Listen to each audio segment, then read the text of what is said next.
আধিপত্য বিস্তার ঘিরে 7 দিনের ব্যবধানে গেল রোববার শরীয়তপুরের জাজিরায় আবারও সংঘর্ষে জড়ায় দুই পক্ষ। 26 পাড়া এলাকায় ঘটানো হয় শতাধিক হাত বোমার বিস্ফোরণ।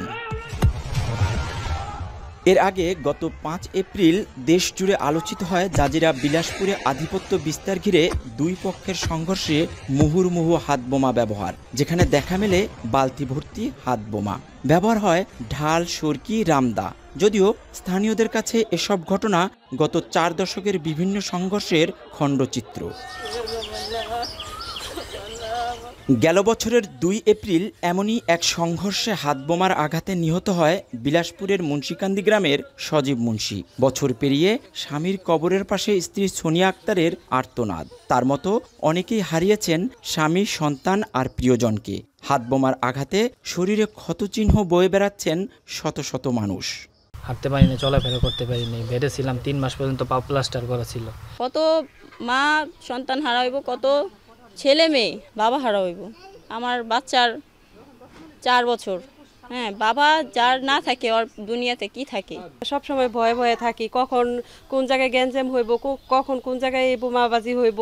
যদি বমের এইটা জায়গায় দেশে তো এই দেশ ঠান্ডা যাবো, বমের মান না থাকলে দেশে মার কি করবো না। ধরা খাইলে 2-1 দিনের মধ্যে জামিন দিয়ে দেয়, বেশি হইলো 5-6 দিন খাটে জামিন আইসা পরে, মানে ওরই ক্ষমতা। আর জলিল মাদরে টাকাও নাই, হ্যাঁ টাকা খরচও করতে পারে না, আর হ্যাঁ ক্ষমতাও নাই। যে কোনো মুহূর্তে মনে করেন যে দেখা যাইতেছে বোম পড়তেছে, ভালো মানুষের উপর বোম পড়তেছে, যারা মারামারি করে তাদের উপর বোম পড়ে, মহিলা বলেন, পুরুষ বলেন। এসব হাতবোমা তৈরির রসদ কোথা থেকে আসে, কিভাবেই বা তৈরি করা হয় হাতবোমা, সে সবই জানাচ্ছিলেন বিলাসপুরের মুন্সিকান্দি গ্রামের আলী হোসেন মুন্সি। টলারে করে আনি আইনে এখান তো যায়, এই নদীতে যায়, এখন পথে তো নামাই রাখে। বাচ্চা আইনে মনে করেন যে এরা ওই পাড়ায় বাড়িটা হেসে ওই যে এই 1.5 ইঞ্চি 1 ইঞ্চি ছবি আছে না তারকাটা, এই তারকাটার ভিতরে বড় মামলা নিয়েছে পুলিশ বাদী হয়ে। সহিংসতা বন্ধে সামাজিক প্রতিরোধ গড়ে তোলার পাশাপাশি আইনশৃঙ্খলা বাহিনীর নানা উদ্যোগের কথা জানিয়েছেন জাজিরা থানার ভারপ্রাপ্ত কর্মকর্তা। গত 5 তারিখে যে ঘটনাটা আপনারা দেখেছেন, সেটা আমরা মামলা নিয়েছি পুলিশ বাদী হয়ে, এবং ইতিমধ্যে আমরা 11 জনকে গ্রেপ্তার করতে সক্ষম হয়েছি। এই অভিযান আমাদের অব্যাহত আছে। 1984 সালে ইউনিয়ন পরিষদ নির্বাচনকে কেন্দ্র করে শুরু হয় হাতবোমার সহিংসতা।